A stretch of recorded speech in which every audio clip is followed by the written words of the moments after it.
Down there. In the darkness. In the pipeline. Waiting.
For a period of 6 weeks from the 16th of March to the 20th of April 1968, the 42nd Doctor Who story, Fury from the Deep, was transmitted on BBC One.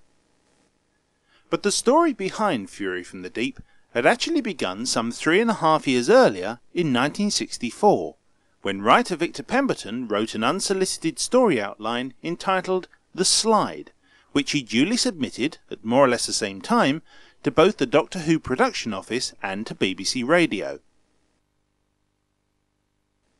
Doctor Who story editor, David Whittaker, subsequently rejected the idea on Thursday the 24th of September 1964, stating that "This is rather a stew-pot of all the other science fiction serials we've ever done, with bits of Nigel Neal scattered about. I don't think the dialogue is very good, and I'm quite sure it's not right for Doctor Who." By this time, however, the story had already been accepted and commissioned by the head of the radio drama script unit, Peter Bryant, for subsequent transmission on the Light programme. The Slide, broadcast in 7 parts between the 13th of February and the 27th of March 1966, detailed events surrounding an earth tremor which occurs in Redlow Newtown, situated on the south coast of England. There, a 100-yard fissure in the earth is discovered, out of which a green parasitic mud begins to seep. You fool! Doctor! Doctor! Come quick, please. What's the matter, Inspector? What's happened? Oh, Ted, the old boy. He's gone from the car. What? Disappeared. The car door was wide open. I can't find him But he anywhere. was unconscious. He can't have just walked off. Well, he has. And if we don't get hold of him pretty soon... What's the matter with you now, Mickey? Shut up! Eh? All of you, listen. What? Listen. Can't you hear it? What is it? Give me the torch. Somebody, give me that torch. The road. Look at the crack in the road. It's mud. A slide of mud coming out of the crack.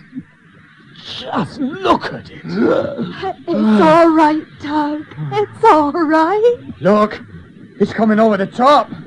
All the way along. It's coming over the top. The mud.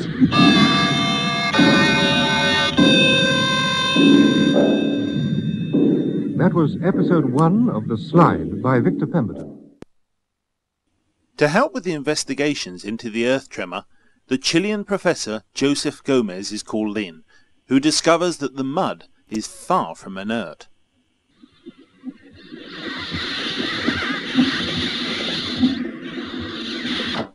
Fascinating. But how on earth did you manage to record it, John? It took me over 2 hours. Every time I put the lead wires in, they just burnt away. You've got to be so careful the way you handle the stuff. Joseph, surely this proves beyond a shadow of doubt the mud's a living thing. The way it moves, this extraordinary sound. It proves an awful lot of it. But what it doesn't prove is the exact nature and the extent. Now, I think that what we have here goes beyond the normal bounds of clear definition. What do you mean, Joseph? John, let's have that tape recorder on again. But this time, can you see if you can shape the background a little? I don't know. I'll try. Why? What are you thinking? I have a feeling that somewhere in the middle there's an indication. There's something staring us right in the eyes. Okay, all set.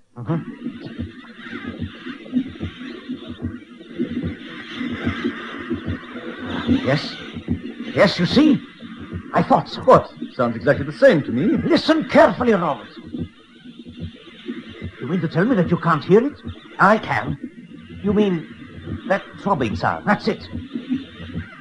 Same. Rhythmical pulsation. You hear it now, Robert? But I can hear it, but I'm damned if I know what...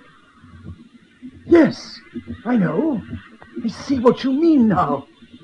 It can't possibly be a heart. Oh, yes, Robert. Indeed, it possibly can. Every living creature must have a center. It has to. Incredible. It's terrifying. I can't believe it. I just can't believe it. You see now, Robert? It's alive. This monstrous thing is alive. With the mud beginning to control people's minds, Gomez subsequently discovers that sunlight affects the mud's properties.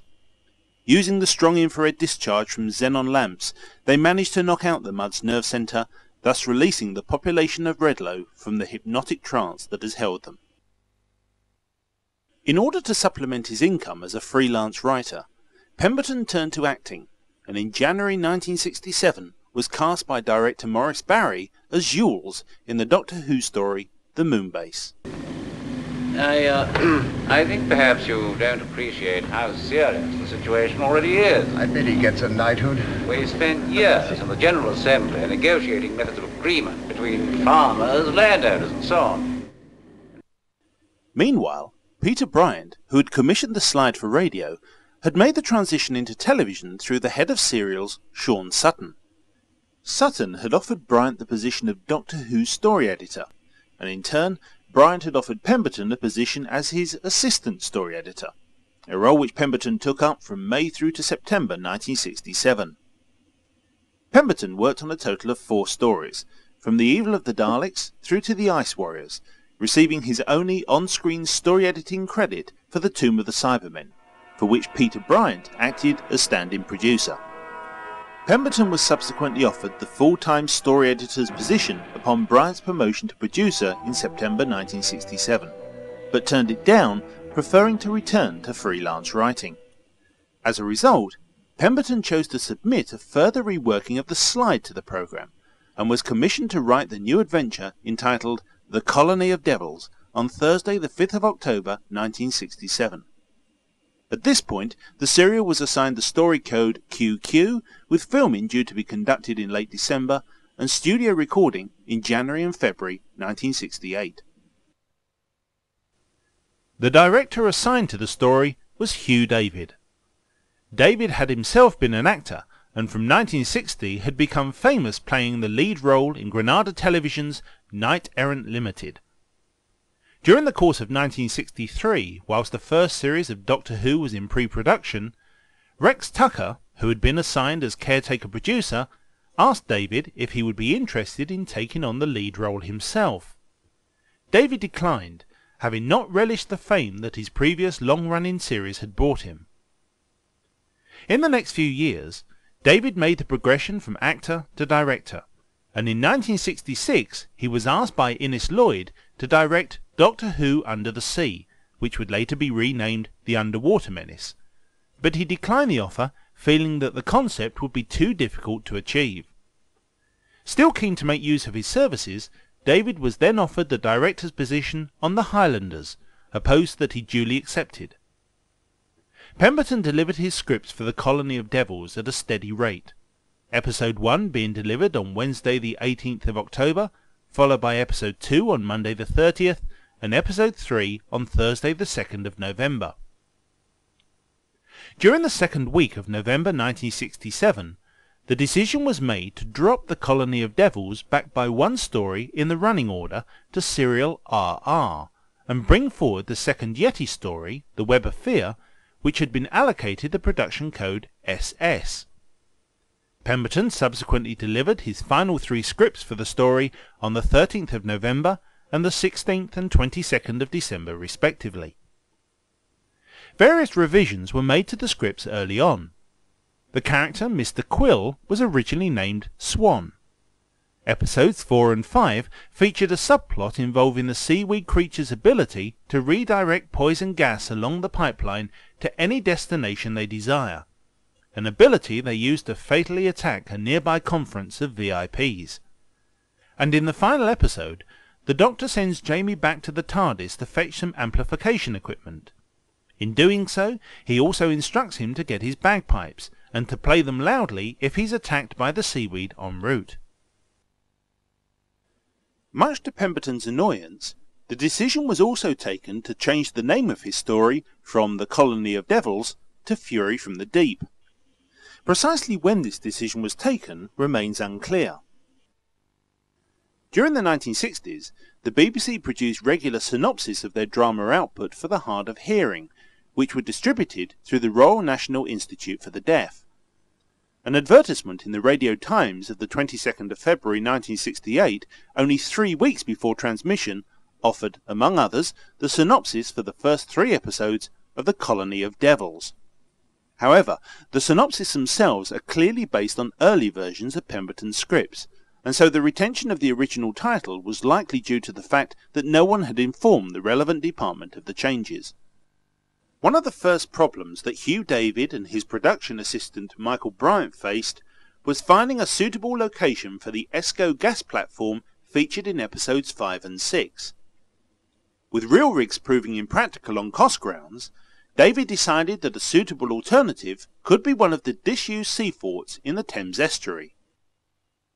Designed by Guy Maunsell, the Army sea forts had been constructed to protect the estuary from German attack during the Second World War. Built at Gravesend in Kent in 1943, a total of 3 forts were constructed and situated at Red Sands, Shivering Sands and the Nore.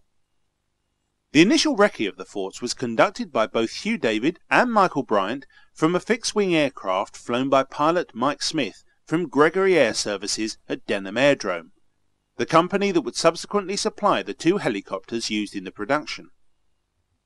After the recce, the decision was made to use the fort at Red Sands, probably because it was the only fully intact structure, the other 2 forts having been damaged by shipping collisions in 1953 and 1963.